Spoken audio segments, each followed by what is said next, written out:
मेहनत का फल। एक गांव में दो मित्र नकुल और सोहन रहते थे। नकुल बहुत धार्मिक था और भगवान को बहुत मानता था, जबकि सोहन बहुत मेहनती थी। एक बार दोनों ने मिलकर 1 बीघा जमीन खरीदी, जिससे वो बहुत फसल उगाकर अपना घर बनाना चाहते थे। सोहन तो खेत में बहुत मेहनत करता, लेकिन नकुल कुछ काम नहीं करता बल्कि मंदिर में जाकर भगवान से अच्छी फसल के लिए प्रार्थना करता था। इसी तरह समय बीतता गया। कुछ समय बाद खेत की फसल पककर तैयार हो गई, जिसको दोनों ने बाजार ले जाकर बेच दिया और उनको अच्छा पैसा मिला।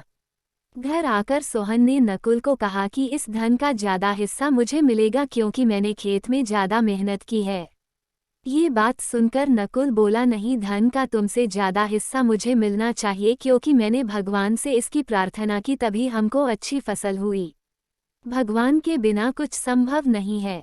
जब वो दोनों इस बात को आपस में नहीं सुलझा सके तो धन के बंटवारे के लिए दोनों गांव के मुखिया के पास पहुंचे। मुखिया ने दोनों की सारी बात सुनकर उन दोनों को एक एक बोरा चावल का दिया, जिसमें कंकड़ मिले हुए थे। मुखिया ने कहा कि कल सुबह तक तुम दोनों को इसमें से चावल और कंकड़ अलग करके लाने हैं, तब मैं निर्णय करूंगा कि इस धन का ज्यादा हिस्सा किसको मिलना चाहिए। दोनों चावल की बोरी लेकर अपने घर चले गए। सोहन ने रात भर जागकर चावल और कंकड़ को अलग किया, लेकिन नकुल चावल की बोरी को लेकर मंदिर में गया और भगवान से चावल में से कंकड़ अलग करने की प्रार्थना की। अगले दिन सुबह सोहन जितने चावल और कंकड़ अलग कर सका उसको ले जाकर मुखिया के पास गया, जिसे देखकर मुखिया खुश हुआ। नकुल वैसी की वैसी बोरी को ले जाकर मुखिया के पास गया। मुखिया ने नकुल को कहा कि दिखाओ तुमने कितने चावल साफ किए हैं। नकुल ने कहा कि मुझे भगवान पर पूरा भरोसा है कि सारे चावल साफ हो गए होंगे।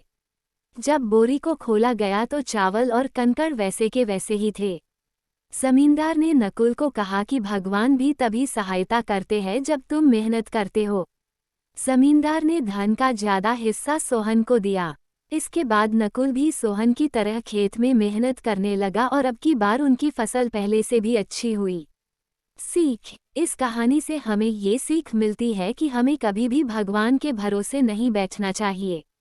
हमें सफलता प्राप्त करने के लिए मेहनत करनी चाहिए।